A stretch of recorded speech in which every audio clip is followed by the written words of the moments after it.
Hi, I'm here to show you how to use Fresh Pure Water's dispenser. Let's go inside.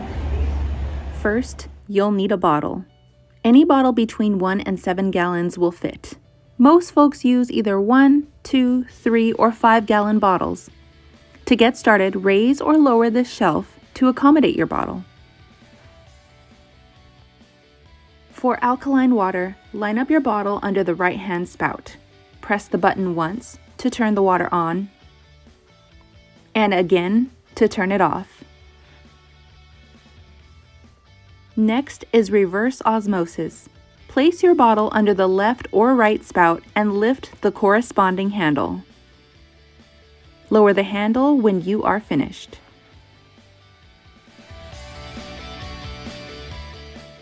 And finally, deionized. Place your bottle under the left-hand spout and raise the middle handle. Just like reverse osmosis, lower the handle to turn the water off. Here's a pro tip: you can fill 2 bottles at the same time.